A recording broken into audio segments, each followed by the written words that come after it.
Part 1 The False Theory, Chapter 7 The Established Church of Doubt. Let us now finally consider what the honest Eugenists do mean, since it has become increasingly evident that they cannot mean what they say. Unfortunately, the obstacles to any explanation of this are such as to insist on a circuitous approach. The tendency of all that is printed and much that is spoken today is to be, in the only true sense, behind the times. It is because it is always in a hurry that it is always too late. Give an ordinary man a day to write an article, and he will remember the things that he has really heard latest, and may even, in the last glory of sunset, begin to think of what he thinks himself. Give him an hour to write it, and he will think of the nearest textbook on the topic, and make the best mosaic he may out of classical quotations and old authorities. Give him 10 minutes to write it, and he will run screaming for refuge to the old nursery where he learnt his stalest proverbs, or the old school where he learnt his stalest politics.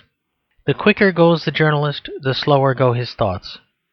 The result is the newspaper of our time, which every day can be delivered earlier and earlier, and which every day is less worth delivering at all. The poor, panting critic falls farther and farther behind the motor car of modern fact. 50 years ago he was barely 15 years behind the time. 15 years ago he was not more than 50 years behind the times. Just now he is rather more than 100 years behind the times, and the proof of it is that the things he says, though manifest nonsense about our society today, really were true about our society some 130 years ago. The best instance of his belated state is his perpetual assertion that the supernatural is less and less believed. It is a perfectly true and realistic account of the 18th century. It is the worst possible account of this age of physics and spirit healers and fakirs and fashionable fortune-tellers. In fact, I generally reply in 18th century language to this 18th century illusion. If somebody says to me, "The creeds are crumbling," I reply, "And the King of Prussia, who is himself a freethinker, is certainly capturing Silesia from the Catholic Empress." If somebody says, "Miracles must be considered in the light of rational experience," I answered affably, "But I hope that our enlightened leader Herbert will not insist on guillotining that poor French queen." If somebody says, "We must watch for the rise of some new religion which can commend itself to reason," I reply, "But how much more necessary is it to watch for the rise of some military adventurer who may destroy the Republic, and to my mind that young Major Bonaparte has a rather restless air." It is only in such language from the age of reason that we can answer such things. The age we live in is something more than an age of superstition, but it is only with one example of this that I am concerned here. I mean the error that still sends men marching about, disestablishing churches, and talking of the tyranny of compulsory church teaching or compulsory church tithes. I do not wish for an irrelevant misunderstanding here. I would myself certainly disestablish any church that had a numerical minority, like the Irish or the Welsh, and I think it would do a great deal of good to genuine churches that have a partly conventional majority, like the English or even the Russian. But I should only do this if I had nothing else to do, and just now there is very much else to do. For religion, orthodox or unorthodox, is not just now relying on the weapons of state establishment at all. The Pope practically made no attempt to preserve the Concordant, but seemed rather relieved at the independence his church has gained by the change. In Russia, the one real charge brought by the religious people, especially Roman Catholics, against the Orthodox Church is not its orthodoxy or heterodoxy, but its abject dependence on the state. In England, we can almost measure the Anglican's fervour for his church by his comparative coolness about its establishment, that is, its control by a parliament of Scotch Presbyterians like Balfour or Welsh Congregationalists like Lloyd George. In Scotland, the powerful combination of the two great sects outside the establishment have left it in a position in which it feels no disposition to boast of being called by mere lawyers the Church of Scotland.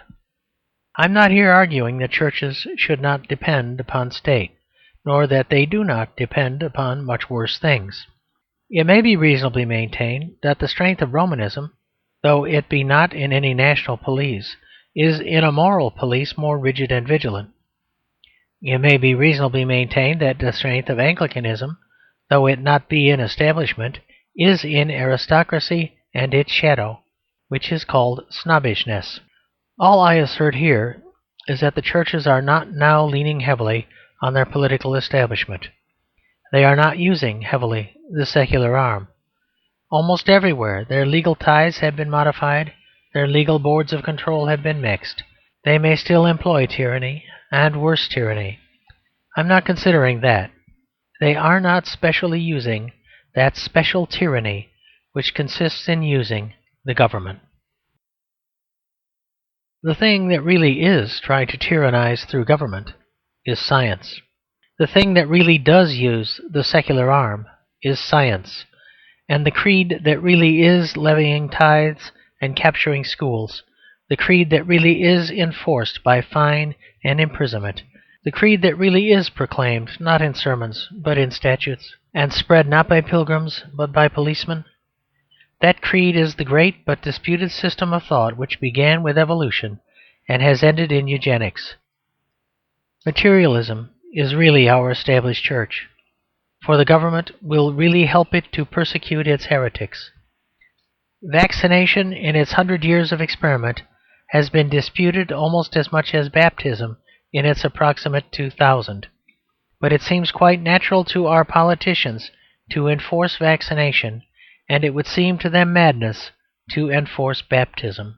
I am not frightened of the word persecution when it is attributed to the churches, nor is it in the least as a term of reproach that I attribute it to the men of science. It is as a term of legal fact. If it means the imposition by our policies of a widely disputed theory, incapable of final proof, then our priests are not now persecuting, but our doctors are. The imposition of such dogmas constitutes a state church, in an older and stronger sense than any that can be applied to any supernatural church today. There are still places where the religious minority is forbidden to assemble or to teach in this way or that, and yet more where it is excluded from this or that public post. But I cannot now recall any place where it is compelled by the criminal law to go through the rite of the official religion. Even the Young Turks did not insist on all Macedonians being circumcised. Now here we find ourselves confronted with an amazing fact. When in the past opinions so arguable have been enforced by state violence, it has been at the instigation of fanatics who held them for fixed and flaming certainties. If truths could not be evaded by their enemies, neither could they be altered even by their friends. But what are the certain truths that the secular arm must now lift the sword to enforce? Why, they are that very mass of bottomless questions and bewildered answers that we have been studying in the last chapters. Questions whose only interest is that they are trackless and mysterious. Answers whose only glory is that they are tentative and new. The devotee boasted that he would never abandon the faith, and therefore he persecuted for the faith. But the doctor of science actually boasts that he will always abandon a hypothesis, and yet he persecutes for the hypotheses. The inquisitor violently enforced his creed because it was unchangeable. The savant enforces it violently because he may change it the next day. Now this is a new sort of persecution, and one may be permitted to ask if it is an improvement on the old. The difference, so far as one can see at first, seems rather favourable to the old. If we are to be at the merciless mercy of man, most of us would rather be racked for a creed that existed intensely in somebody's head rather than vivisected for a discovery that had not yet come into anyone's head, and possibly never would. A man would rather be tortured with thumbscrews until he chose to see reason than tortured with a vivisecting knife until the vivisector chose to see reason. Yet that is the real difference between the two types of legal enforcement. If I gave in to the Inquisitors, I should at least know what creed to profess. But even if I yelled out a credo when the Eugenists had me on the rack, I should not know what creed to yell. I might get an extra turn of the rack for confessing to the creed they confessed quite a week ago. Now, let no light-minded person say that I am here taking extravagant parallels, for the parallel is not only perfect, but plain. For this reason, that the difference between torture and vivisection is not in any way affected by the fierceness or mildness of either. Whether they gave the rack half a turn or half-hundred, they were, by hypothesis, dealing with a truth which they knew to be there. Whether they vivisect painfully or painlessly, they are trying to find out whether the truth is there or not. The old Inquisitors tortured to put their own opinions into somebody, but the new Inquisitors torture to get their own opinions out of him. They do not know what their own opinions are until the victim of vivisection tells them. The division of thought is a complete chasm for anyone who cares about thinking. The old persecutor was trying to teach the citizen with fire and sword. The new persecutor is trying to learn from the citizen with scalpel and germ injector. The master was meeker than the pupil will be. I could prove by many practical instances that even my illustrations are not exaggerated by many placid proposals I have heard for the vivisection of criminals, or by the filthy incident of Dr. Neisser. But I prefer here to stick to a strictly logical line of distinction, and insist that, whereas in all previous persecutions the violence was used to end our indecision, the whole point here is that the violence is used to end the indecision of the persecutors. This is what the honest Eugenists really mean, so far as they mean anything. They mean that the public is to be given up not as a heathen land for conversion, but simply as a pabulum for experiment. That is the real, rude, barbaric sense behind this eugenic legislation. The eugenist doctors are not such fools as they look in the light of any logical inquiry about what they want. They do not know what they want, except that they want your soul and body and mind in order to find out. They are quite seriously, as they themselves might say, the first religion to be experimental instead of doctrinal.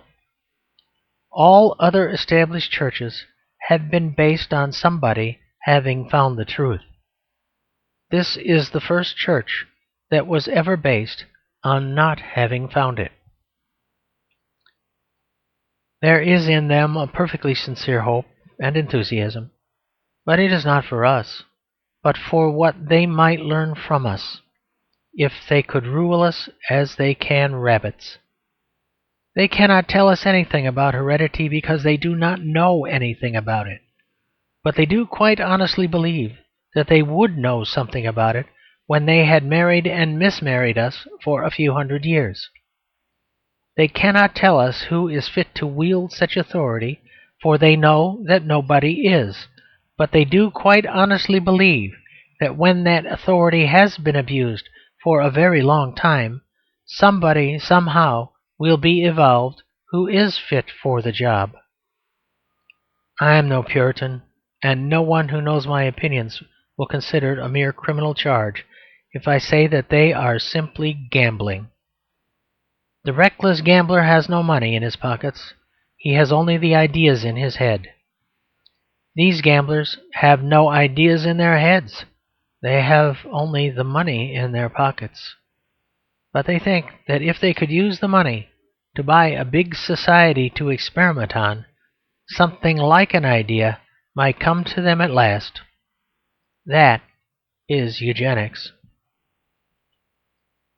I confine myself here to remarking that I do not like it. I may be very stingy, but I am willing to pay the scientist for what he does know. I draw the line at paying him for everything he doesn't know. I may be very cowardly, but I am willing to be hurt for what I think or what he thinks. I am not willing to be hurt or even inconvenienced for what he might happen to think after he had hurt me. The ordinary citizen may easily be more magnanimous than I, and take the whole thing on trust, in which case his career may be happier in the next world, but I think sadder in this. At least I wish to point out to him that he will not be giving his glorious body as soldiers give it, to the glory of a fixed flag, or martyrs to the glory of a deathless God. He will be, in the strict sense of the Latin phrase, giving his vile body for an experiment of which even the experimentalists knows neither the significance nor the end. Part 1. The False Theory. Chapter 8. A summary of a false theory. I have up to this point treated the Eugenists, I hope, as seriously as they treat themselves. I have attempted an analysis of their theory as if it were an utterly abstract and disinterested theory, and so considered, there seems to be very little left of it. But before I go on in the second part of this book to talk of the ugly things that really are left, I wish to recapitulate the essential points in their essential order, lest any personal irrelevance or overemphasis, to which I know myself to be prone, should have confused the course of what I believe to be a perfectly fair and consistent argument. To make it yet clearer, I will summarize the thing under chapters and in quite short paragraphs. In the first chapter, I attempted to define the essential point in which eugenics can claim, and does claim, to be a new morality. That point is that it is possible to consider the baby in considering the bride. I do not adopt the ideal irresponsibility of the man who said, "What has posterity done for us?" But I do say, to start with, what can we do for posterity, except deal fairly with our contemporaries?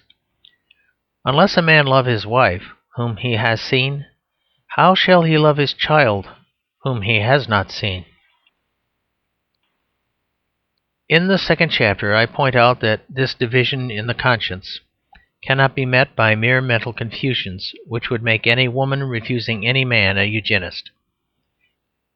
There will always be something in the world which tends to keep outrageous unions exceptional. That influence is not eugenics, but laughter.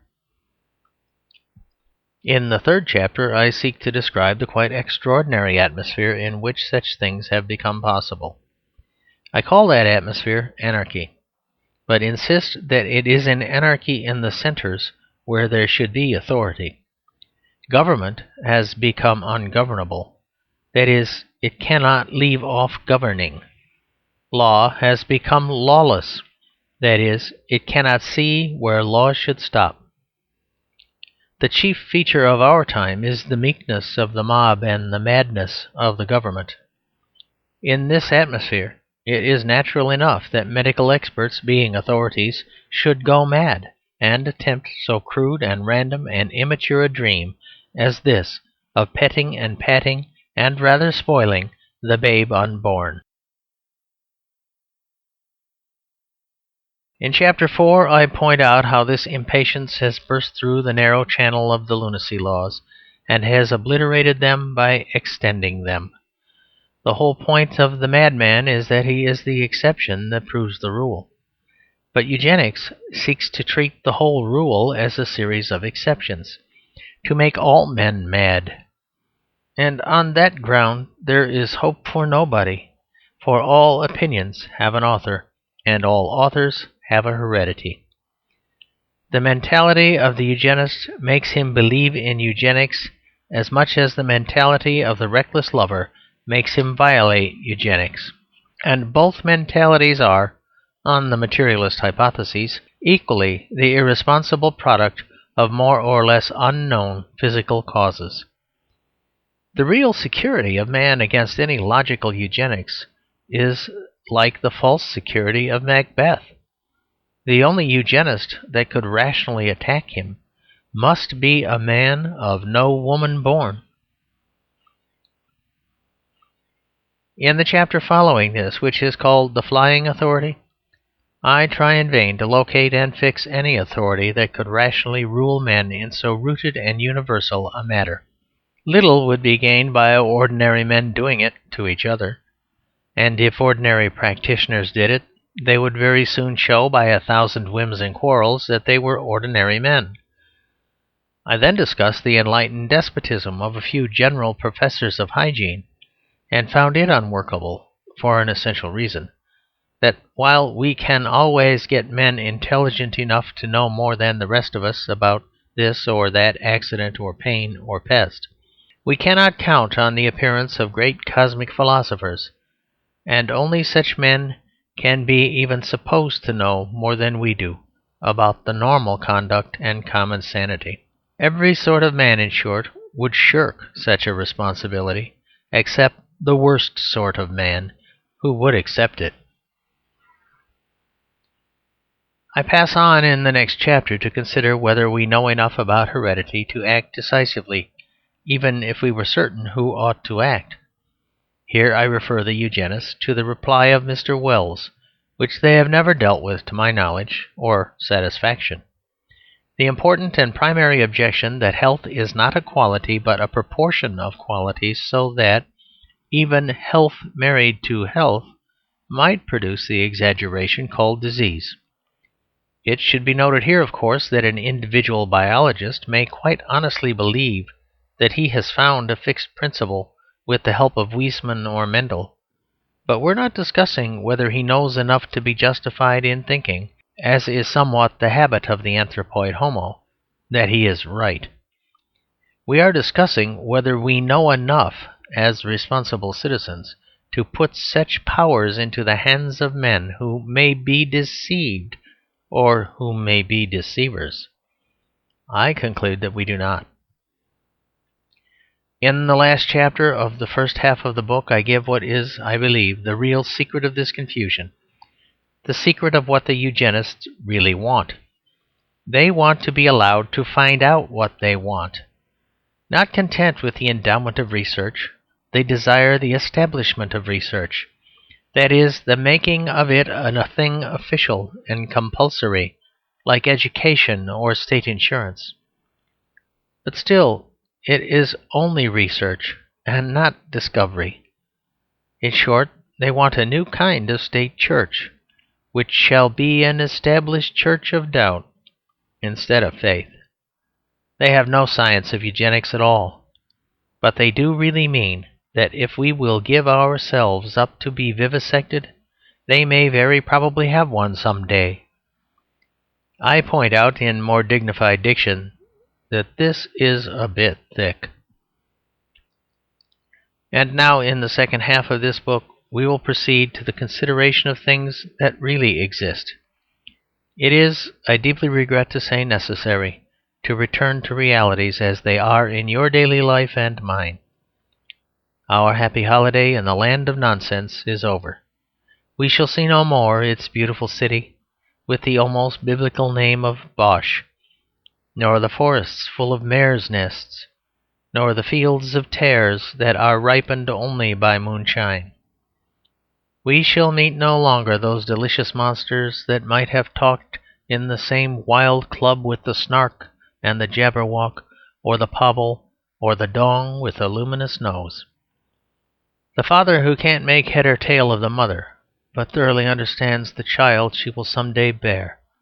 The lawyer who has to run after his own laws almost as fast as the criminals run away from them. The two mad doctors who might discuss for 1,000,000 years which of them has the right to lock up the other. The grammarian who clings convulsively to the passive mood and says it is the duty of something to get itself done without any human assistance. The man who would marry giants to giants until the back breaks, as children pile bricks upon bricks for the pleasure of seeing the staggering tower tumble down. And above all, the superb man of science who wants you to pay him and crown him because he has so far found out nothing. These fairy tale comrades must leave us. They exist, but they have no influence in what is really going on. They are honest dupes and tools, as you and I were very nearly being honest dupes and tools. If we come to think coolly of the world we live in, if we consider how very practical is the practical politician, at least where cash is concerned, how very dull and earthy are most of the men who own the millions and manage the newspaper trusts, how very cautious and averse from idealist upheaval are those that control this capitalist society. When we consider all this, it is frankly incredible that eugenics should be a front-bench fashionable topic, and almost an Act of Parliament, if it were in practice only the unfinished fantasy which it is, as I have shown in Pure Reason. Even if it were a just revolution, it would be much too revolutionary a revolution for modern statesmen, if there were not something else behind. Even if it were a true ideal, it would be much too idealistic an ideal for our practical men, if there were not something real as well. Well, there is something real as well. There is no reason in eugenics, but there is plenty of motive. Its supporters are highly vague about its theory, but they will be painfully practical about its practice. And while I reiterate that many of its more eloquent agents are probably quite innocent instruments, there are some, even among Eugenists, who by this time know what they are doing. To them we shall not say, "What is eugenics?" or "Where on earth are you going?" but only, "Woe unto you, hypocrites, that devour widows' houses, and for a pretense use long words." The end of chapter 8. The end of part 1. Section 9. Part 2. The real aim. Chapter 1. The impotence of impenitence. The root formula of an epic is always an unwritten law, just as the law that is the first of all laws, that which protects life from the murderer, is written nowhere in the statute book. Nevertheless, there is all the difference between having and not having a notion of this basic assumption in an epic. For instance, the Middle Ages will simply puzzle us with their charities and cruelties, their asceticism and bright colours, unless we catch their general eagerness for building and planning, dividing this from that by walls and fences, the spirit that made architecture their most successful art. Thus even a slave seems sacred. The divinity that did hedge a king did also in one sense hedge a serf, for he could not be driven out from behind his hedges. Thus even liberty became a positive thing, like a privilege, and even when most men had it, it was not opened like the freedom of a wilderness, but bestowed like the freedom of a city. Or again, the 17th century may seem a chaos of contradictions, with its almost priggish praise of parliaments and its quite barbaric massacre of prisoners, until we realize that if the Middle Ages was a house half built, the 17th century was a house on fire. Panic was the note of it, and that fierce fastidiousness and exclusiveness that comes from fear. Calvinism was its characteristic religion even in the Catholic Church, the insistence on the narrowness of the way and the fewness of the chosen. Suspicion was the note of its politics. Put not your trust in princes. It tried to thrash everything out by learned, virulent, and ceaseless controversy, and it weeded its population by witch-burning. Or yet again, the 18th century will present pictures that seem utterly opposite and yet seem singularly typical of the time. The sack of Versailles and the Vicar of Wakefield, the pastorals of Watteau and the dynamite speeches of Danton. But we shall understand them all better if we once catch sight of the idea of tidying up, which ran through the whole period, the quietest people being prouder of their tidiness, civilization, and sound taste than of any of their virtues, and the wildest people having, and this is the most important point, no love of wildness for its own sake, like Nietzsche or the anarchic poets, but only a readiness to employ it to get rid of unreason or disorder. With these epics it is not altogether impossible to say that some such form of words is a key. The epoch for which it is almost impossible to find a form of words is our own. Nevertheless, I think that with us the key word is inevitability, or, as I should be inclined to call it, impenitence. We are subconsciously dominated in all departments by the notion that there is no turning back, and it is rooted in materialism and the denial of free will. Take any handful of modern facts and compare them with the corresponding facts a few hundred years ago. Compare the modern party system with the political factions of the 17th century. The difference is that in the older time the party leaders not only really cut off each other's heads, but, what is much more alarming, really repealed each other's laws. With us it has become traditional for one party to inherit and leave untouched the acts of the other when made, however bitterly they were attacked in the making. James II and his nephew William were neither of them very gay specimens, but they would have laughed at the idea of a continuous foreign policy. The Tories were not conservatives. They were, in the literal sense, reactionaries. They did not merely want to keep the Stuarts. They wanted to bring them back. Or again, consider how obstinately the English mediaeval monarchy returned again and again to its vision of French possessions, trying to reverse the decision of fate. How Edward III returned to the charge after the defeats of John and Henry III, and Henry V after the failure of Edward III.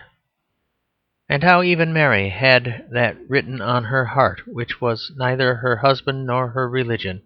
And then consider this, that we have comparatively lately known a universal orgy of the thing called imperialism, the unity of the empire, the only topic, colonies counted like crown jewels, and the Union Jack waved across the world.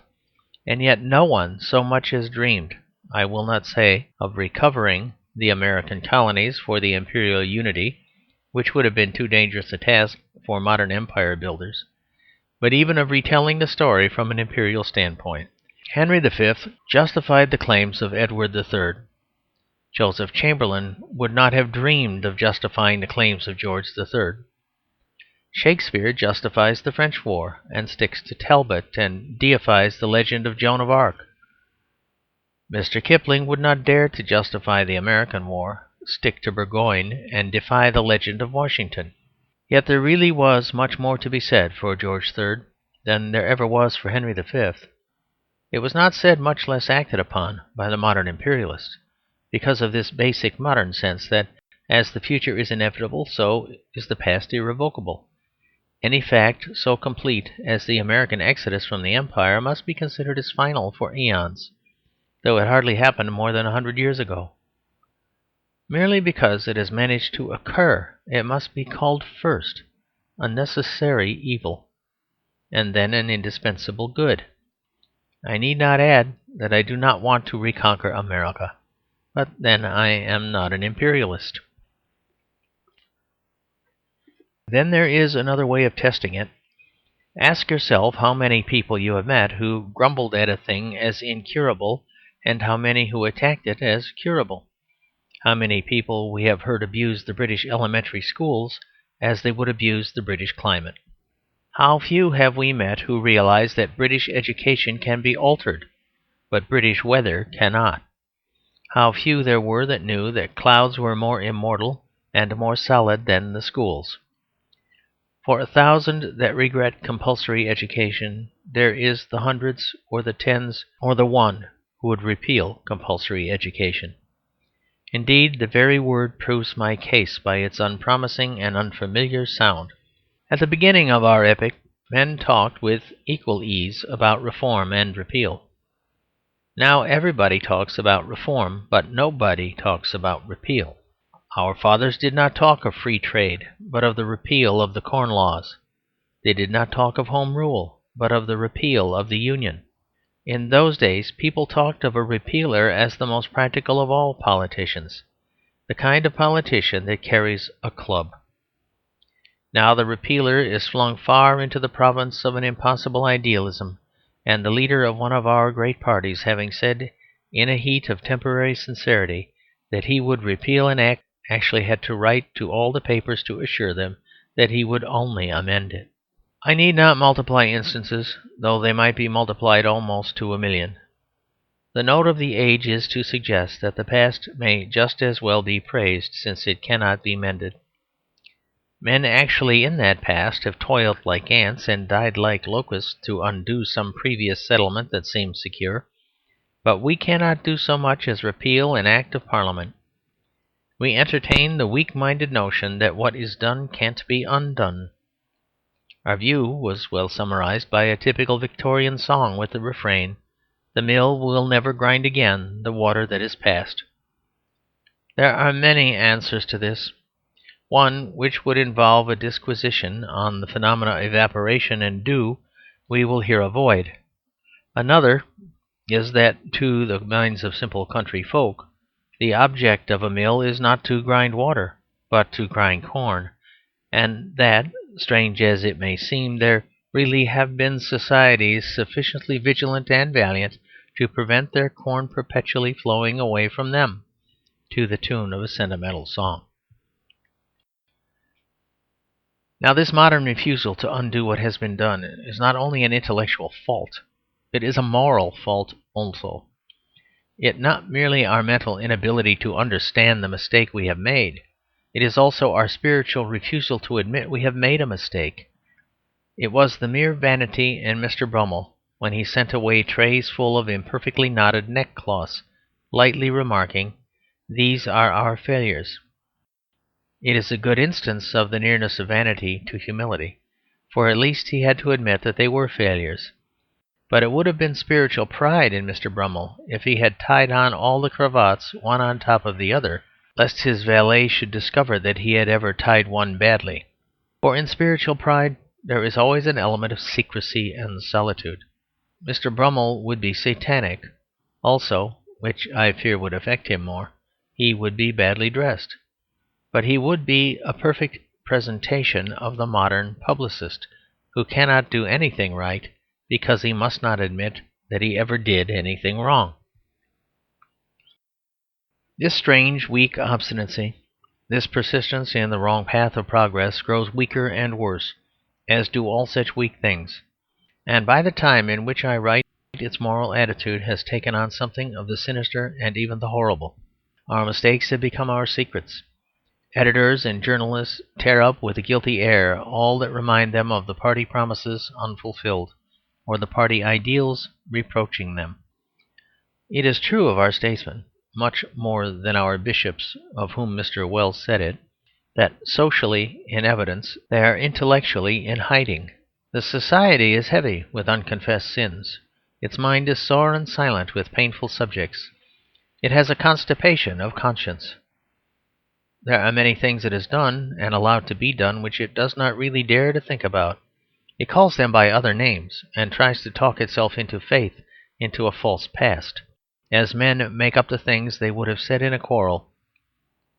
Of these sins one lies buried deepest but most noisome, and though it is stifled, stinks. The true story of the relations of the rich man and the poor in England. The half-starved English proletarian is not only nearly a skeleton, but he is a skeleton in a cupboard. It may be said, in some surprise, that surely we hear today on every side the same story of the destitute proletariat and the social problem, of the sweating in the unskilled trades or the overcrowding in the slums. It is granted, but I said the true story. Untrue stories there are in plenty, on all sides of the discussion.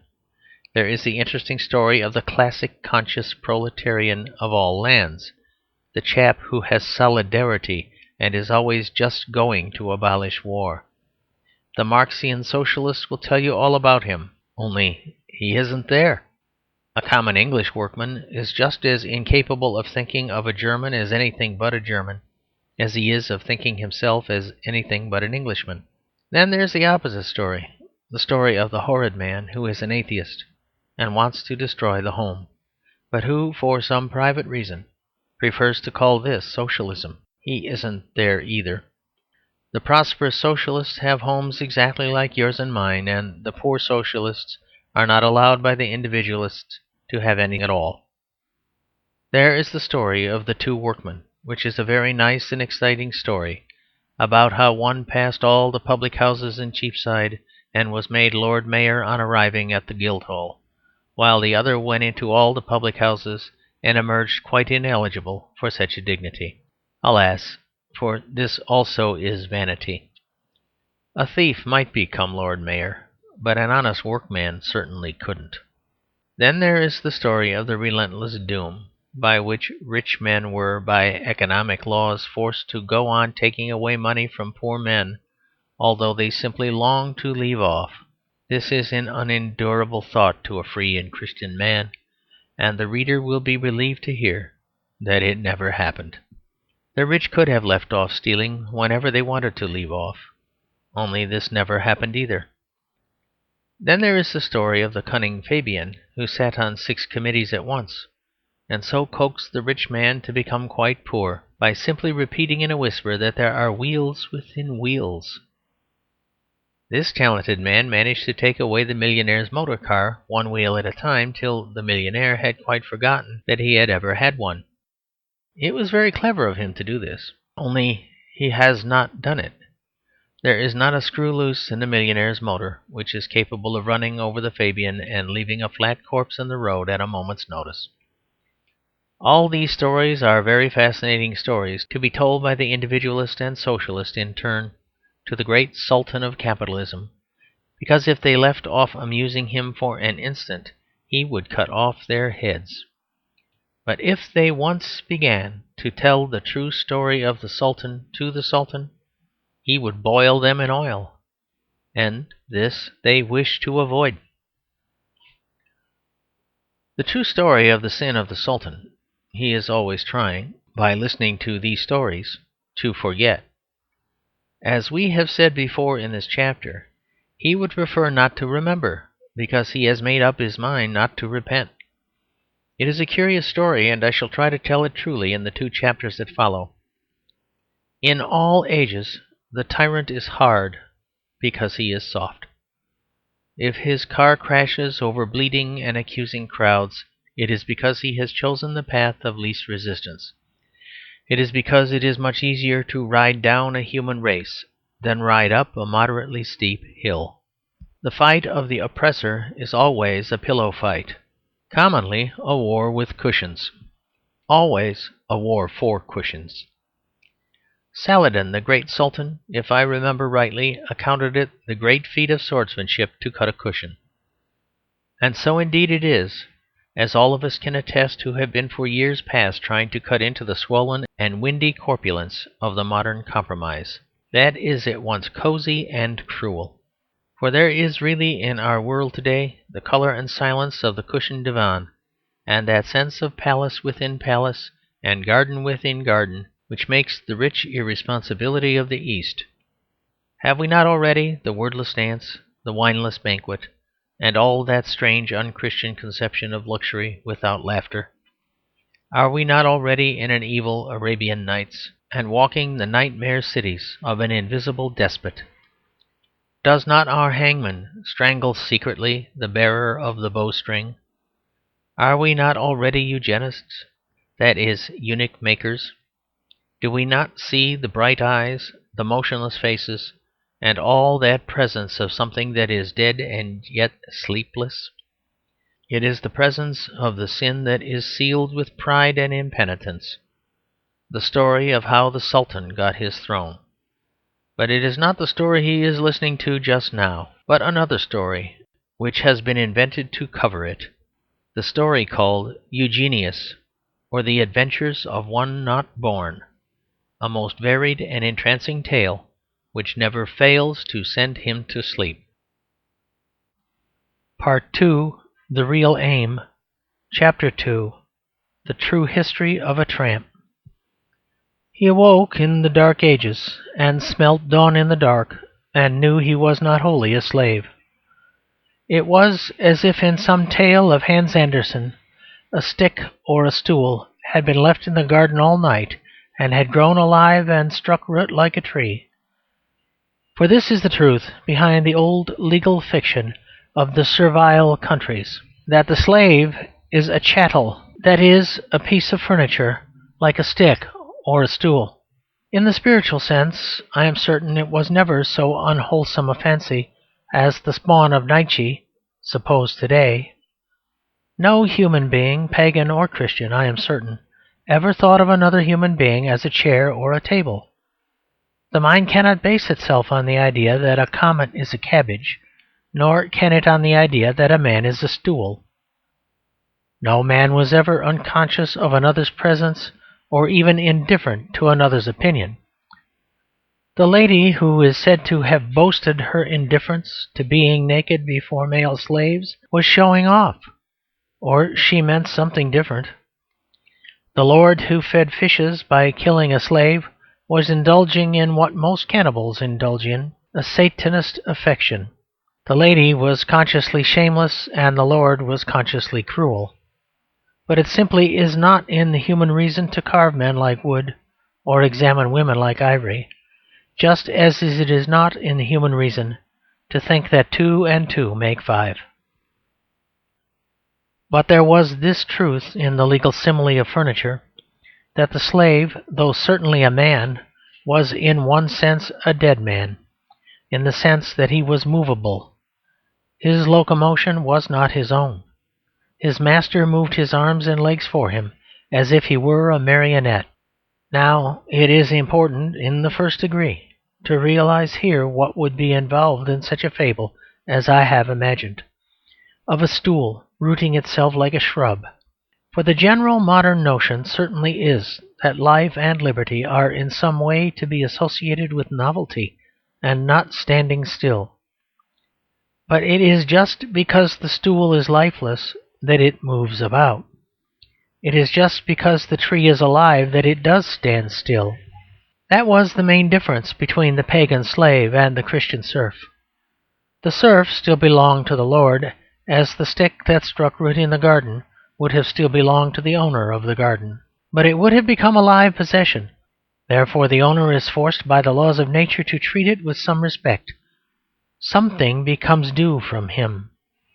He cannot pull it up without killing it. It has gained a place in the garden or the society. But the moderns are quite wrong in supposing that mere change and holiday and variety have necessarily any element in this life that is only the seed of liberty.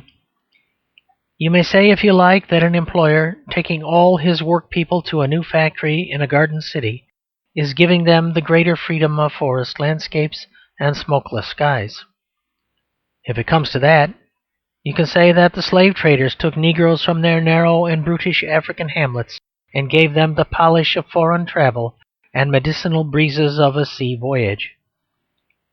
But the tiny seed of citizenship and independence there already was in the serfdom of the Dark Ages, had nothing to do with what nice things the lord might do to the serf. It lay in the fact that there were some nasty things he could not do to the serf. There were not many, but there were some, and one of them was eviction.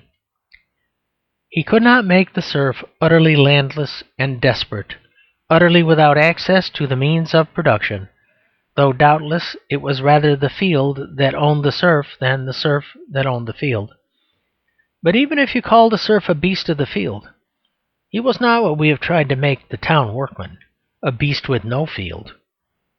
Foulon said of the French peasants, "Let them eat grass." If he had said it of the modern London proletariat, they might well reply, "You have not left us even grass to eat." There was, therefore, both in theory and practice, some security for the serf, because he had come to life and rooted. The seigneur could not wait in the field in all weathers with a battle-axe to prevent the serf scratching any living out of the ground, any more than the man in my fairy tale could sit out in the garden all night with an umbrella to prevent the shrub getting any rain.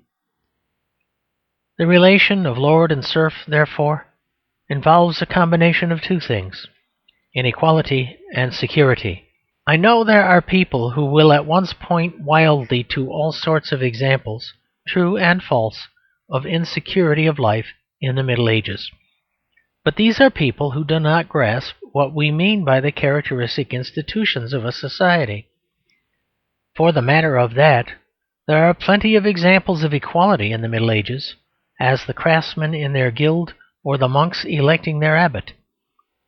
But just as modern England is not a feudal country, though there is a quaint survival called Harold's College, or Ireland is not a commercial country, though there is a quaint survival called Belfast, it is true of the bulk and shape of that society that came out of the Dark Ages and ended at the Reformation, that it did not care about giving everybody an equal position, but it did care about giving everybody a position. So that by the very beginning of that time, even the slave had become a slave one could not get rid of, like the Scotch servant who stubbornly asserted that if his master didn't know a good servant, he knew a good master. The free peasant in ancient or modern times is free to go or stay. The slave in ancient times was free neither to go nor stay. The serf was not free to go, but he was free to stay. Now, what have we done with this man? It is quite simple. There is no historical complexity about it in that respect. We have taken away his freedom to stay.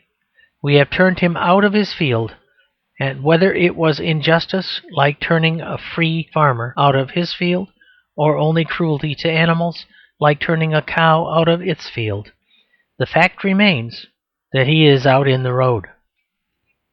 First and last, we have simply destroyed the security.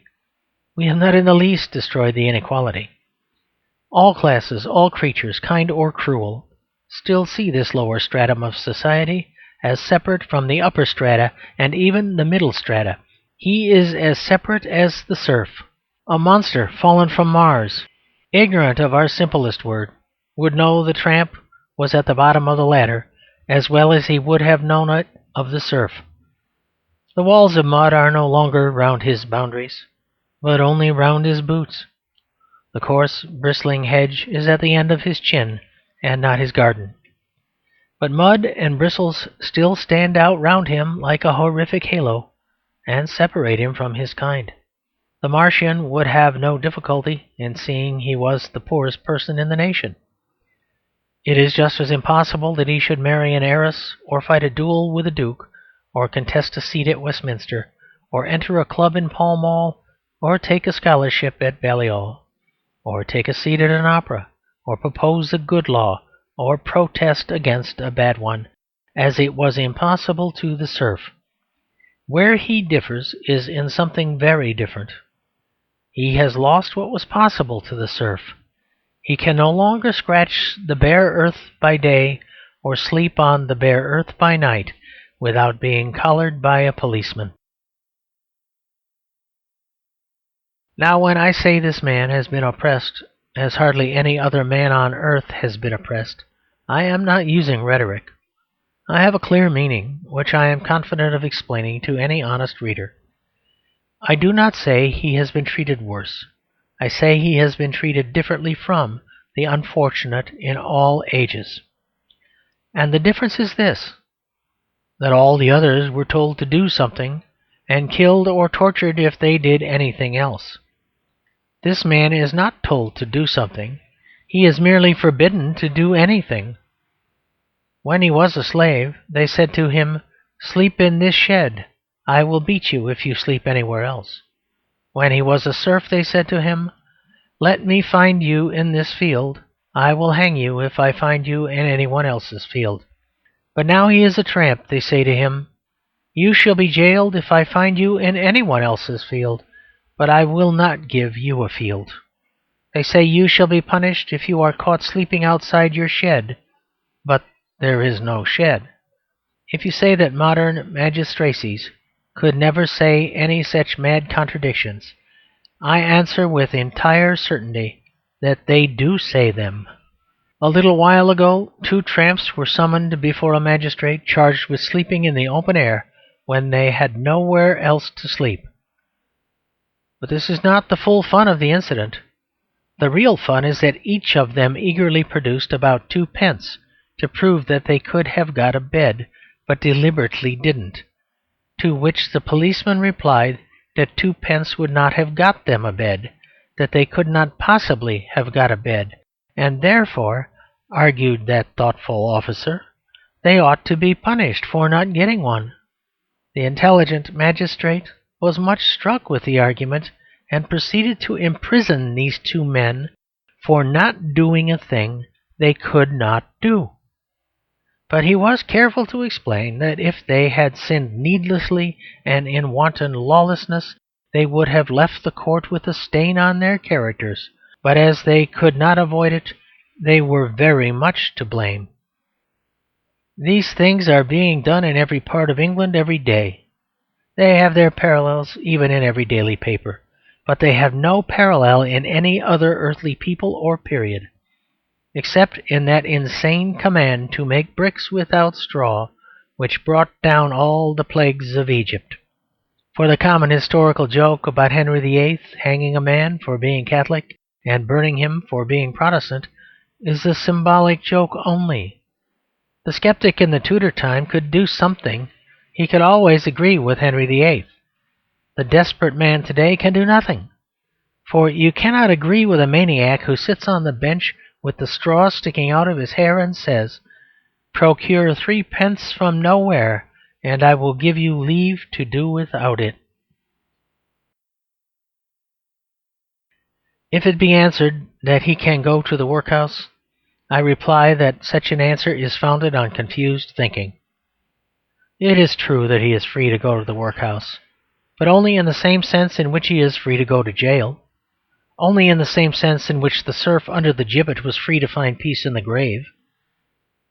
Many of the poor greatly prefer the grave to the workhouse, but that is not at all my argument here. The point is this, that it could not have been the general policy of a lord towards serfs to kill them all like wasps. It could not have been his standing advice to serfs to say, "Get hanged."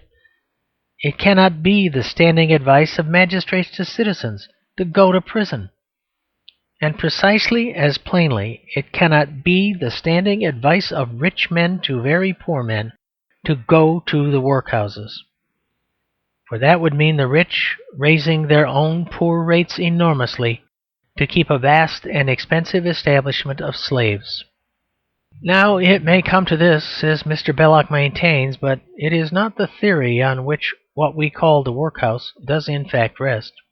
The very shape and even the very size of a workhouse expresses the fact that it was founded for certain quite exceptional human failures, like the lunatic asylum. Say to a man, "Go to the madhouse," and he will say, "Wherein am I mad?" Say to a tramp under a hedge, "Go to the house of exceptional failures," and he will say with equal reason, "I travel because I have no house, I walk because I have no horse, I sleep out because I have no bed. Wherein have I failed?" And he may have the intelligence to add, "Indeed, your worship, if somebody has failed, I think it is not I." I concede with all due haste that he might perhaps say me. The specialty, then, of this man's wrong is that it is the only historic wrong that has in it the quality of nonsense. It could only happen in a nightmare, not in a clear and rational hell. It is the top point of that anarchy in the governing mind which, as I said at the beginning, is the main trait of modernity, especially in England. But if the first note in our policy is madness, the next note is certainly meanness. There are 2 peculiarly mean and unmanly legal man-traps in which this wretched man is tripped up. The first is that which prevents him from doing what any ordinary savage or nomad would do, take his chance of an uneven subsistence on the rude bounty of nature.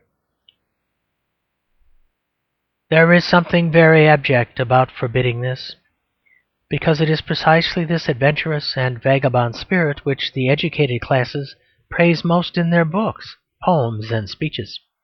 To feel the drag of the roads, to hunt in nameless hills and fish in secret streams, to have no address save over the hills and far away, to be ready to breakfast on berries and the daybreak, and sup on the sunset and a sodden crust, to feed on wild things and be a boy again.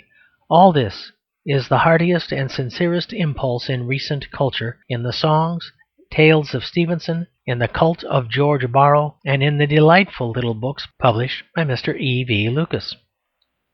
It is the one true excuse in the core of imperialism, and it faintly softens the squalid prose and wooden-headed wickedness of the self-made man who came up to London with twopence in his pocket.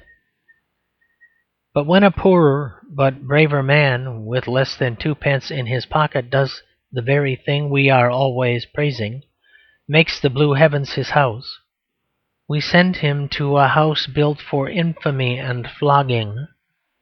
We take poverty itself, and only permit it with proper qualification. We allow only a poor man to be poor if he is rich, and we do this most savagely if he has sought to snatch his life by that particular thing of which our boyish adventure stories are fullest, hunting and fishing. The extremely severe English game laws hit most heavily what the highly reckless English romances praise most irresponsibly. All our literature is full of praise of the chase, especially of the wild goose chase. But if a poor man followed, as Tennyson says, far as the wild swan wings, to where the world dips down to the sea and sands, Tennyson would scarcely allow him to catch it.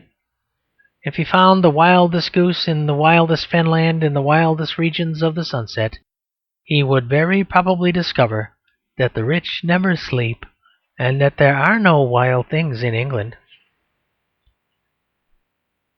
In short, the English ruler is always appealing to a nation of sportsmen and concentrating all his efforts on preventing them from having any sport. The imperialist is always pointing out with exultation that the common Englishman can live by adventure anywhere on the globe.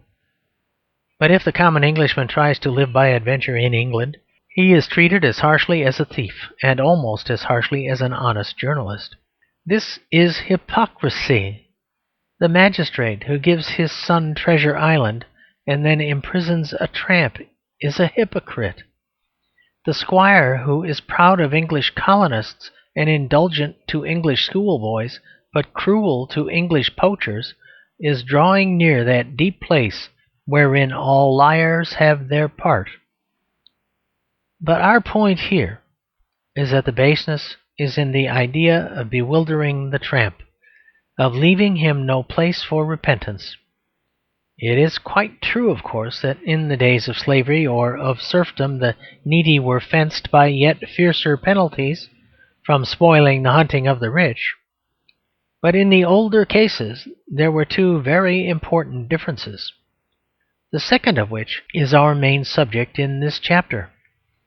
The first is that in a comparatively wild society, however fond of hunting, it seems impossible that enclosing and gamekeeping can have been so omnipresent and efficient as in a society full of maps and policemen.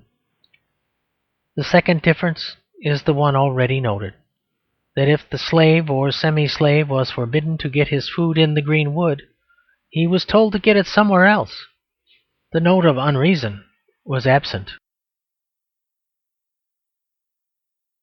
This is the first meanness, and the second is like unto it. If there is one thing of which cultivated modern letters is full beside adventure, it is altruism. We are always being told to help others, to regard our wealth as theirs, to do what good we can, for we shall not pass this way again. We are everywhere urged by humanitarians to help lame dogs over stiles, though some humanitarians, it is true, seem to feel a colder interest in the case of lame men and women. Still, the chief fact of our literature, among all historic literatures, is human charity. But what is the chief fact of our legislation?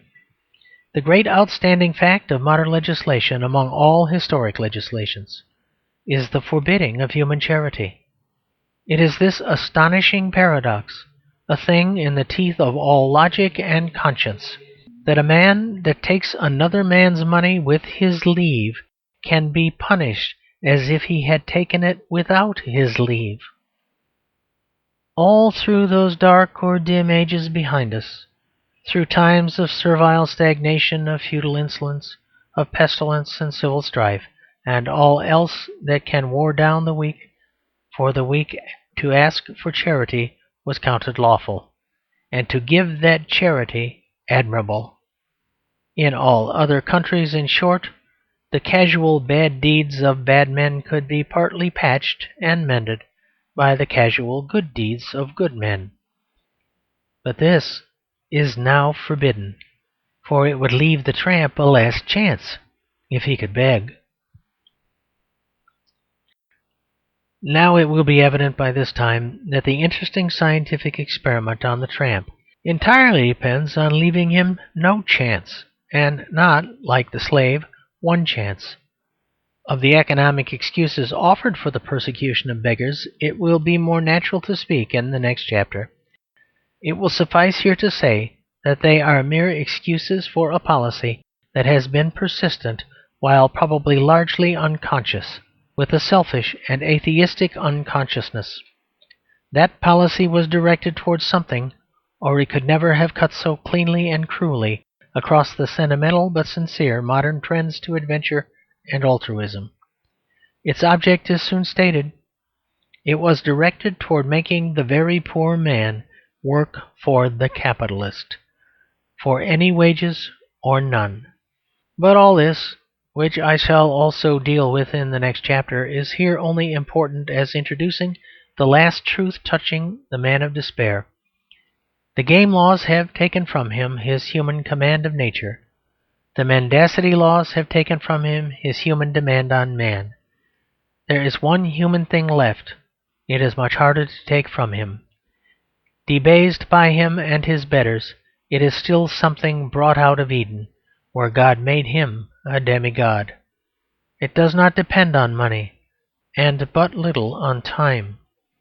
He can create in his own image. The terrible truth is in the heart of 100 legends and mysteries.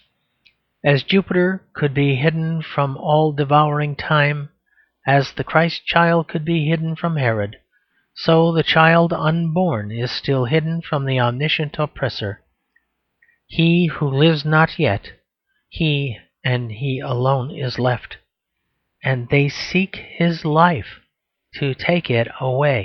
Section 11, Part 2, The Real Aim, Chapter 3, True History of a Eugenist. He does not live in a dark, lonely tower by the sea, from which are heard the screams of vivisected men and women. On the contrary, he lives in Mayfair. He does not wear great goblin spectacles that magnify his eyes to moons or diminish his neighbours to beetles. When he is more dignified, he wears single eyeglass. When he is more intelligent, a wink. He is not indeed wholly without interest in heredity and eugenical biology, but his studies and experiments in this science have specialized almost exclusively in equus celer, the rapid or running horse. He is not a doctor, though he employs doctors to work up a case for eugenics, just as he employs doctors to correct the errors of his dinner. He is not a lawyer, though unfortunately often a magistrate. He is not an author or a journalist, though he not infrequently owns a newspaper. He is not a soldier, though he may have commission in the yeomanry. Nor is he generally a gentleman, though oftener a nobleman. His wealth now commonly comes from a large staff of employed persons who scurry about in big buildings while he is playing golf. But he very often laid the foundations of his fortune in a very curious and poetical way, the nature of which I have never fully understood. It consisted in his walking about the street without a hat and going up to another man and saying, "Suppose I have 200 whales out of the North Sea," to which the other man replied, "And let us imagine that I am in possession of 2,000 elephant tusks." They then exchange, and the first man goes up to a third man and says, "Supposing me to have lately come into the possession of 2,000 elephant tusks, would you," etc., etc. If you play this game well, you become very rich. If you play it badly, you have to kill yourself or try your luck at the bar. The man I am speaking about must have played it well, or at any rate successfully. He was born about 1860, and he has been a member of Parliament since about 1890. For the first half of his life he was a Liberal. For the second half he has been a Conservative. But his actual policy in Parliament has remained largely unchanged and consistent. His policy in Parliament is as follows. He takes a seat in a room down at Westminster, and takes from his breast pocket an excellent cigar case, from which in turn he takes an excellent cigar. This he lights up and converses with other owners of such cigars on equus celer, or such matters as may afford him entertainment. 2 or 3 times in the afternoon a bell rings, whereupon he deposits the cigar in an ashtray with a great particularity, taking care not to break the ash, and proceeds to an upstairs room flanked with 2 passages.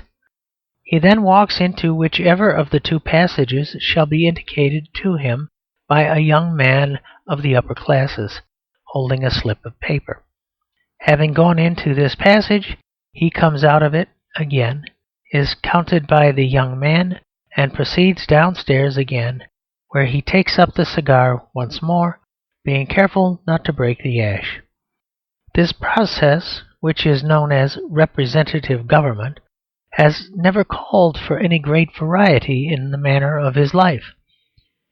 Nevertheless, while his parliamentary policy is unchanged, his change from one side of the House to the other did correspond with a certain change in his general policy in commerce and social life. The change of the party label is by this time quite a trifling matter. But there was in his case a change of philosophy, or at least a change of project, though it was not so much becoming a Tory as becoming rather the wrong kind of socialist. He is a man with a history. It is a sad history, for he is certainly a less good man than he was when he started. That is why he is the man who is really behind eugenics. It is because he has degenerated that he has come to talking of degeneration. In his radical days, to quote from one who corresponded in some ways to this type, he was a much better man, because he was a much less enlightened one.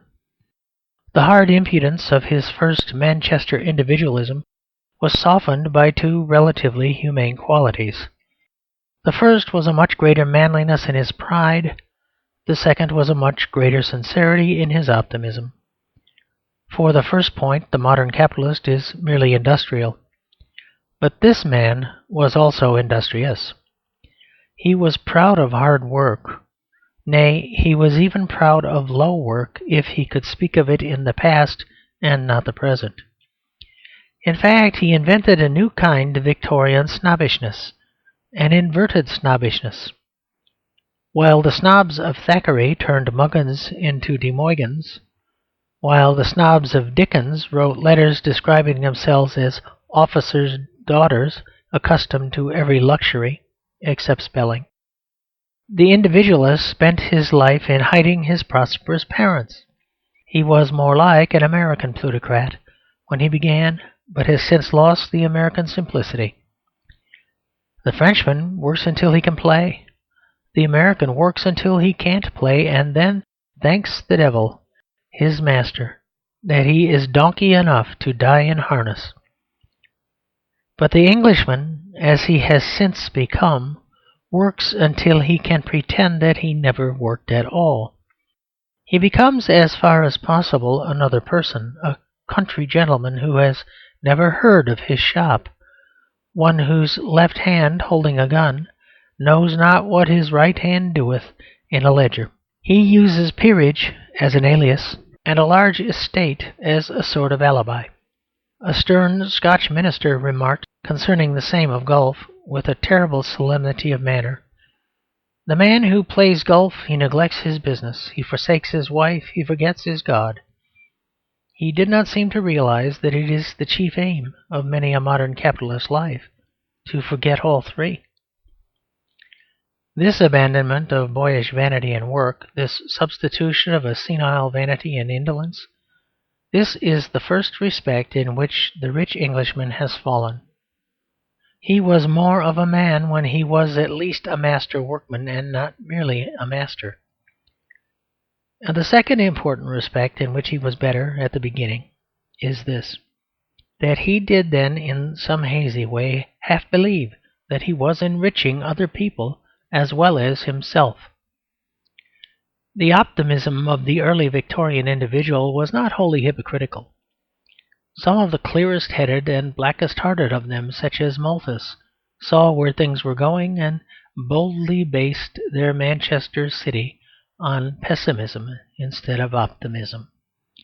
But this was not the general case. Most of the decent rich of the Bright and Cobden sort did have a kind of confused faith that the economic conflict would work well in the long run for everybody. They thought the troubles of the poor were incurable by state action. They thought that of all troubles. But they did not cold-bloodedly contemplate the prospect of those troubles growing worse and worse. By one of those tricks or illusions of the brain to which the luxurious are subject in all ages, they sometimes seemed to feel as if the populace had triumphed symbolically in their own persons. They blasphemously thought about their thrones of gold what can only be said about a cross, that they, being lifted up, would draw all men after them. They were so full of the romance that anybody could be Lord Mayor, that they seemed to have slipped into thinking that everybody could. It seemed as if 100 Dick Whittingtons, accompanied by 100 cats, could all be accommodated at the Mansion House. It was all nonsense, but it was not, until later, humbug. Step by step, however, with a horrid and increasing clearness, this man discovered what he was doing. It is generally one of the worst discoveries a man can make. At the beginning, the British plutocrat was probably quite as honest in suggesting that every tramp carried a magic cat like Dick Whittington as the Bonapartist patriot was in saying that every French soldier carried a marshal's baton in his knapsack.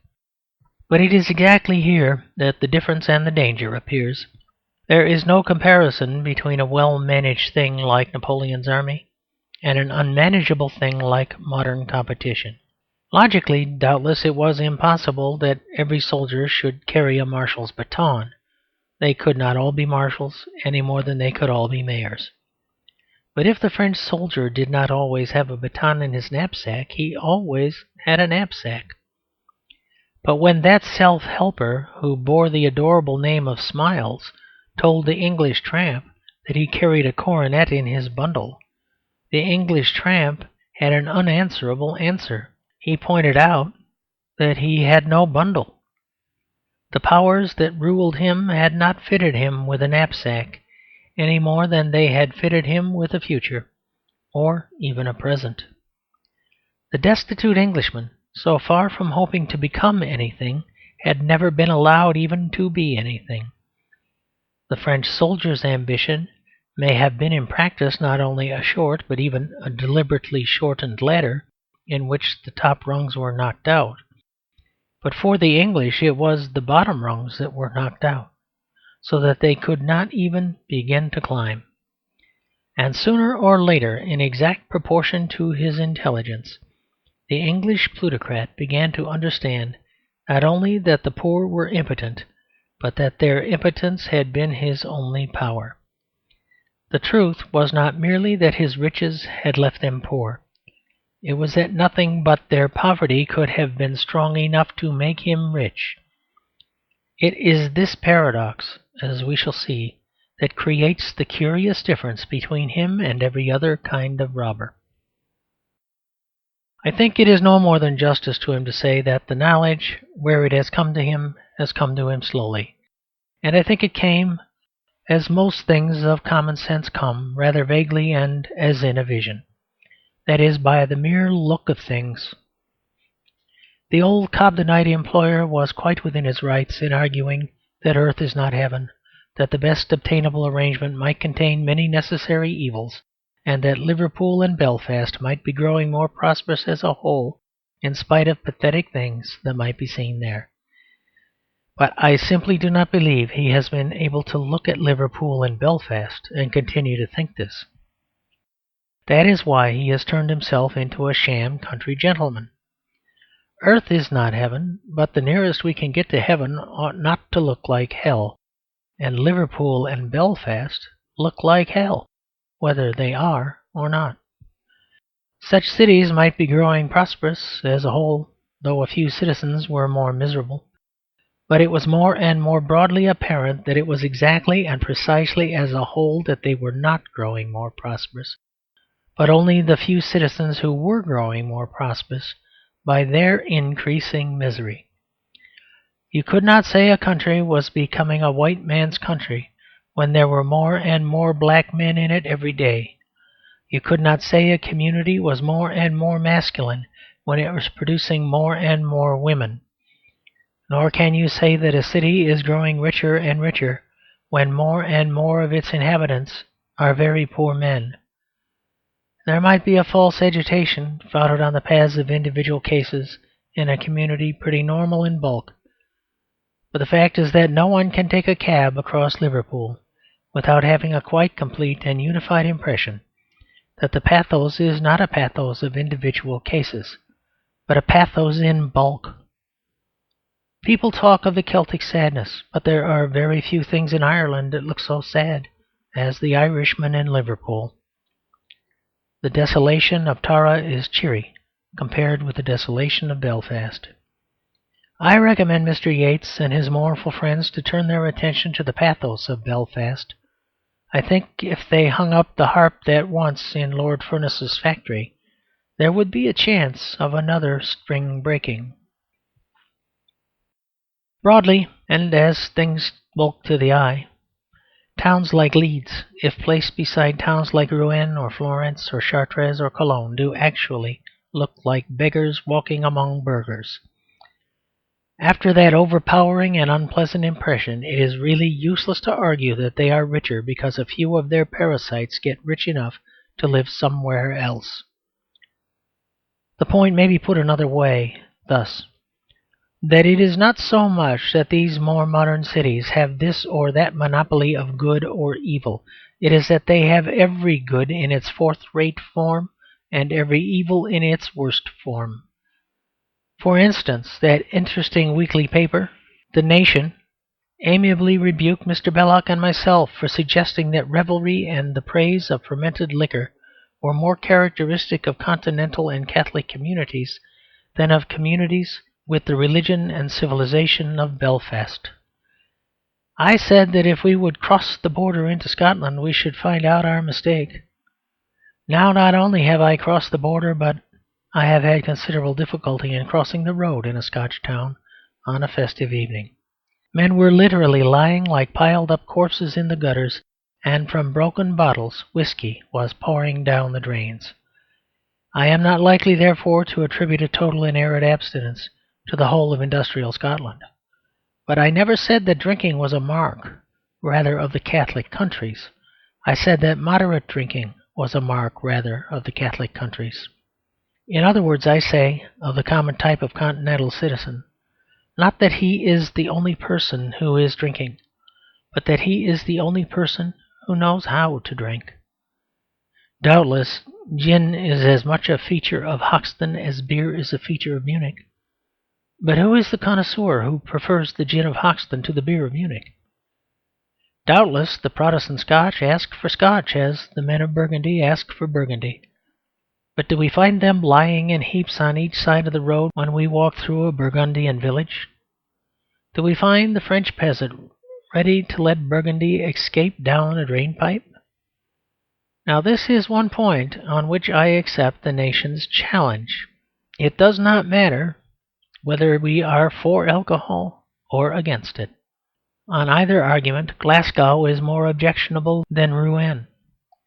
The French abstainer makes less fuss. The French drinker gives less offence. It is so with property, with war, with everything I can understand a teetotaler being horrified on his principles at Italian wine drinking. I simply cannot believe he could be more horrified at it than at Hoxton gin drinking. I can understand a pacifist with his special scruples disliking the militarism of Belfort. I flatly deny that he can dislike it any more than the militarism of Berlin. I can understand a good socialist hating the petty cares of the distributed peasant property. I deny that any good socialist can hate them more than he hates the large cares of Rockefeller. That is the unique tragedy of the plutocratic state today. It has no successes to hold up against the failures it alleges to exist in Latin or other methods. You can, if you are well out of his reach, call the Irish rustic debased and superstitious. I defy you to contrast his debasement and superstition with the citizenship and enlightenment of the English rustic. Today the rich man knows in his heart that he is a cancer and not an organ of the state. He differs from all other thieves or parasites for this reason, that the brigand who takes by force wishes his victims to be rich, but he who wins by a one-sided contract actually wishes them to be poor. Rob Roy in a cavern, hearing a company approaching, will hope, or if in a pious mood, pray, that they may come laden with goods or gold. But Mr. Rockefeller in his factory knows that if those who pass are laden with goods, they will pass on. He will therefore, if in a pious mood, pray that they may be destitute, and so be forced to work in his factory for him for a starvation wage. It is said, and also I believe disputed, that Blücher, riding through the richer parts of London, exclaimed, "What a city to sack!" But Blücher was a soldier if he was a bandit. The true sweater feels quite otherwise. It is when he drives through the poorest parts of London that he finds the streets paved with gold, being paved with prostrate servants. It is when he sees the grey lean leagues of bow and poplar that his soul is uplifted and he knows he is secure. This is not rhetoric, but economics. I repeat that up to a point the profiteer was innocent because he was ignorant. He had been lured on by easy and accommodating events. He was an innocent as the new Thane of Glamis was an innocent, as the new Thane of Cawdor was an innocent. But the king, the modern manufacturer, like Macbeth, decided to march on under the mute menace of the heavens. He knew that the spoil of the poor was in his houses, but he could not, after careful calculation, think of any way in which they could get it out of his houses without being arrested for house-breaking. He faced the future with a face flinty with pride and impenitence.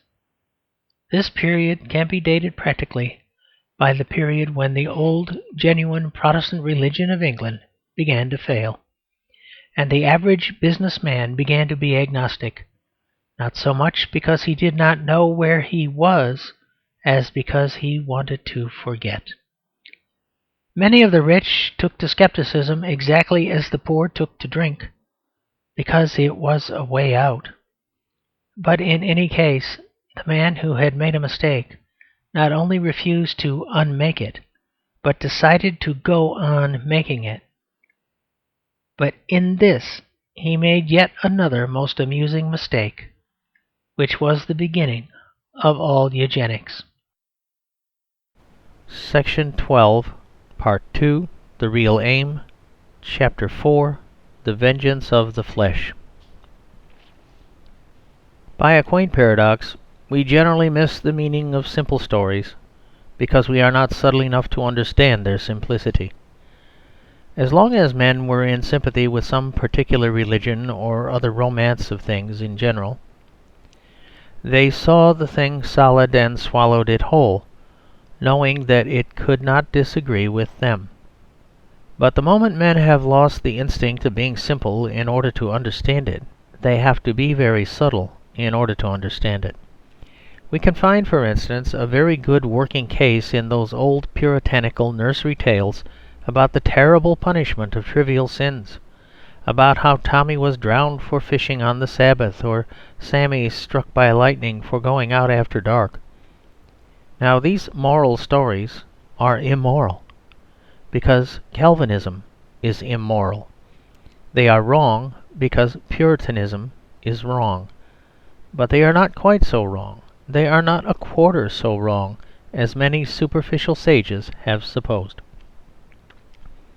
The truth is that everything that ever came out of a human mouth had a human meaning, and not one of the fixed fools of history was such a fool as he looks.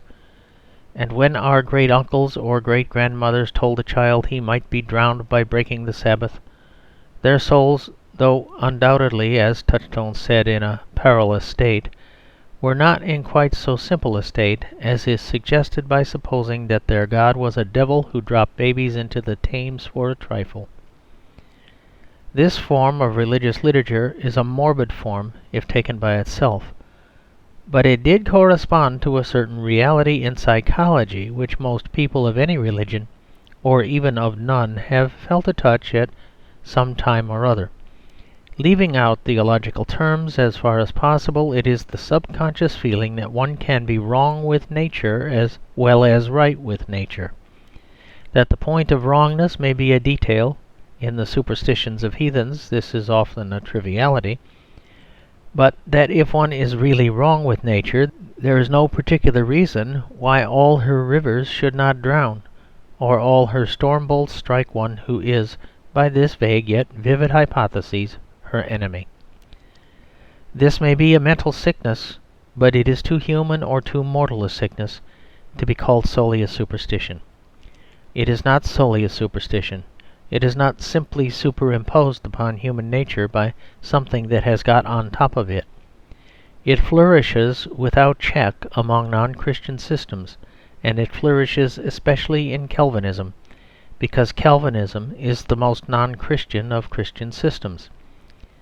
But like everything else that inheres in the natural senses and spirit of man, it has something in it that is not stark unreason. It is an ill, and it generally is. It is one of the ills that flesh is heir to, but he is the lawful heir. And like many other dubious or dangerous human instincts or appetites, it is sometimes useful as a warning against worse things.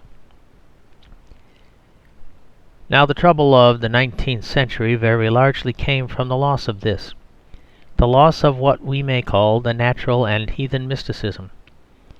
When modern critics say that Julius Caesar did not believe in Jupiter, or that Pope Leo did not believe in Catholicism, they overlook an essential difference between those ages and ours.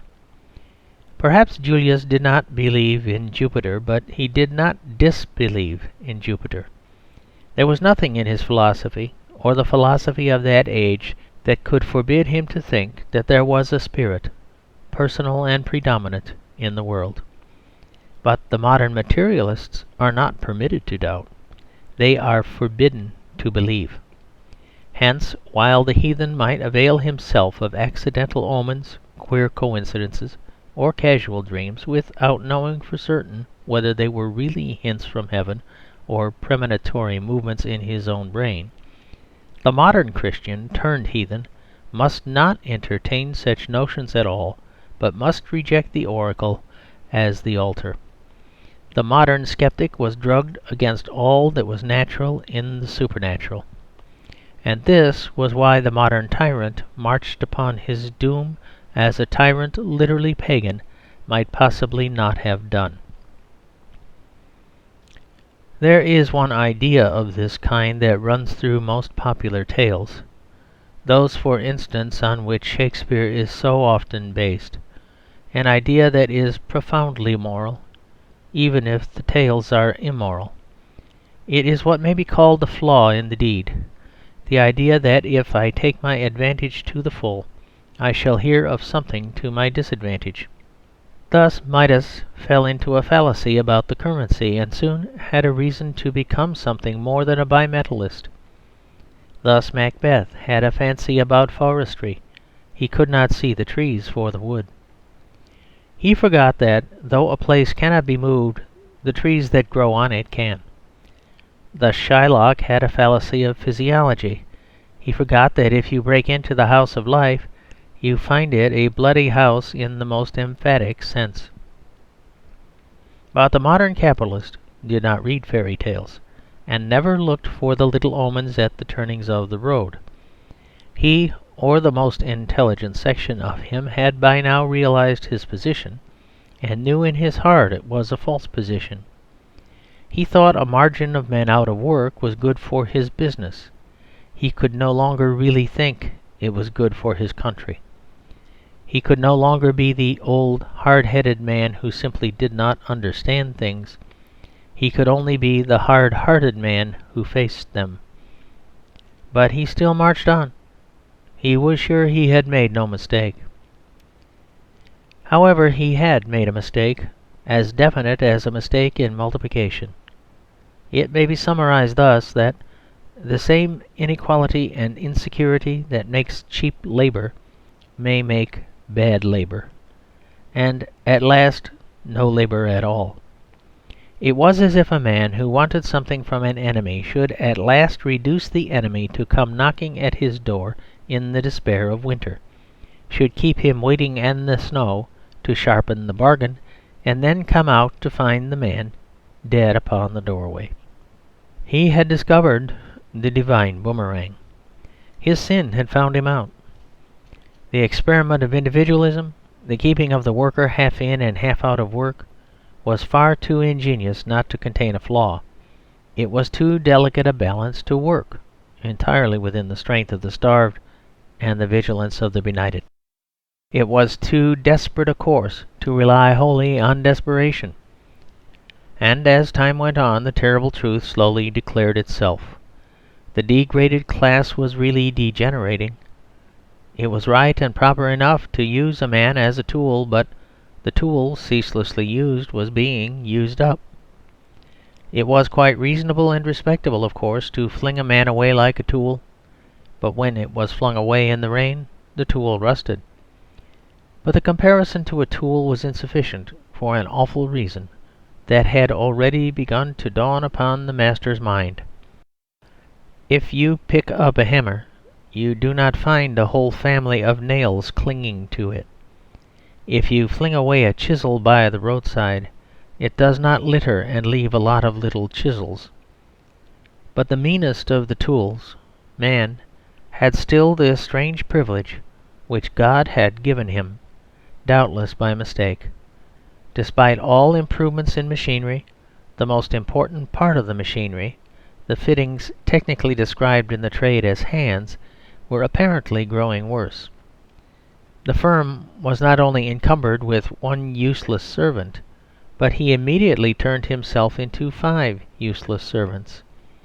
The poor should not be emancipated, the old reactionaries used to say, until they are fit for freedom.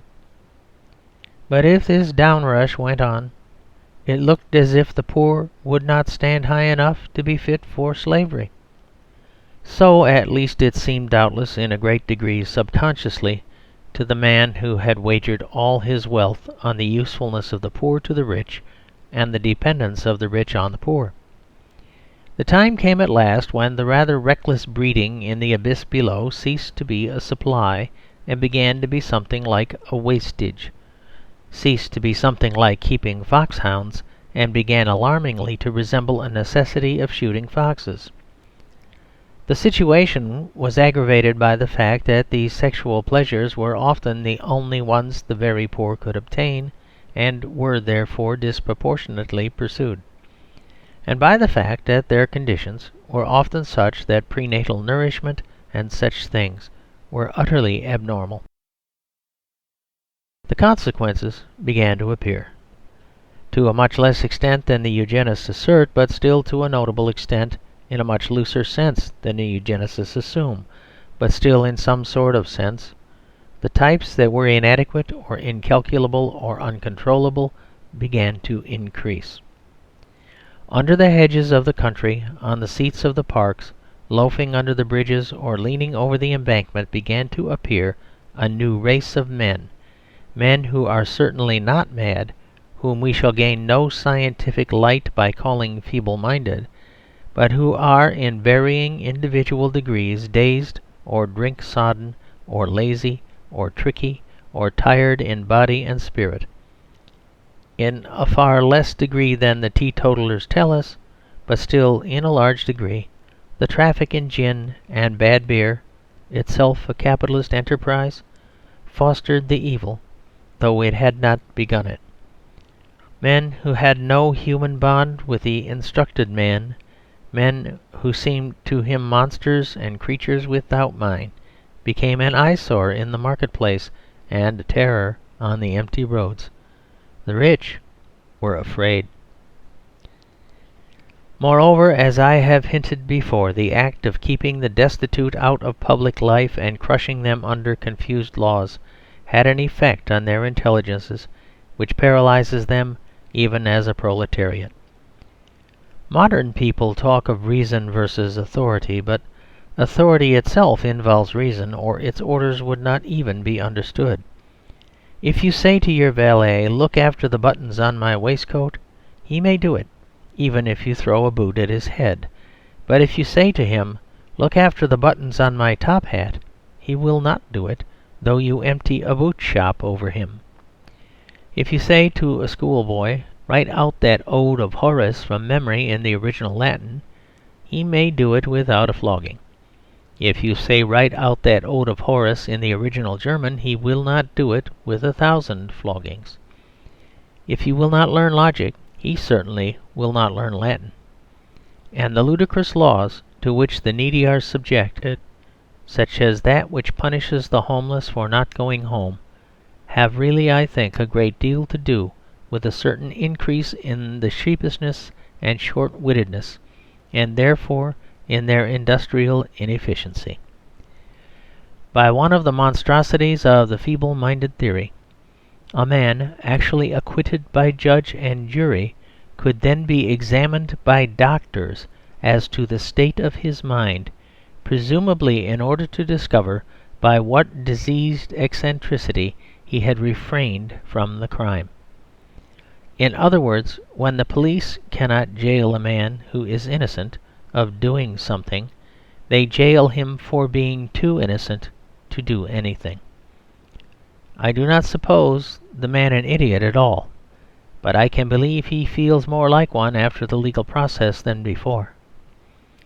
Thus all the factors, the bodily exhaustion, the harassing fear of hunger, the reckless refuge in sexuality, and the black botheration of bad laws, combined to make the employee more unemployable.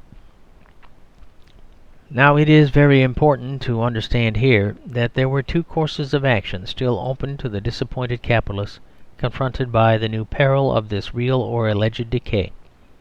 First, he might have reversed his machine, so to speak, and started unwinding the long rope of dependency by which he had originally dragged the proletarian to his feet.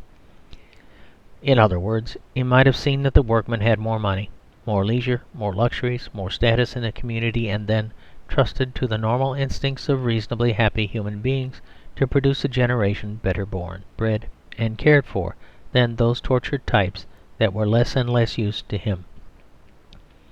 It might still not be too late to rebuild the human house upon such an architectural plan that poverty might fly out the window, with the reasonable prospect of love coming in at the door. In short, he might have let the English poor, the mass of whom were not weak-minded, though more of them were growing weaker, a reasonable chance, in the form of more money, of archiving their eugenical resurrection themselves. It has never been shown, and it cannot be shown, that the method would have failed. But it can be shown, and it must be closely and clearly noted, that the method had very strict limitations from the employer's own point of view. If they made the worker too comfortable, he would not work to increase another's comforts. If they made him too independent, he would not work like a dependent. If, for instance, his wages were so good that he could save out of them, he might cease to be a wage earner. If his house or garden were his own, he might stand an economic siege in it. The whole capitalist experiment had been built upon his dependence. But now it was getting out of hand, not in the direction of freedom, but of frank helplessness. One might say that his dependence had got independent of control. But there was another way, and towards this the employers' ideas began, first darkly and unconsciously, but now more and more clearly, to drift. Giving property, giving leisure, giving status, cost money. But there is one human force that costs nothing. As it does not cost the beggar a penny to indulge, so it would not cost the employer a penny to employ.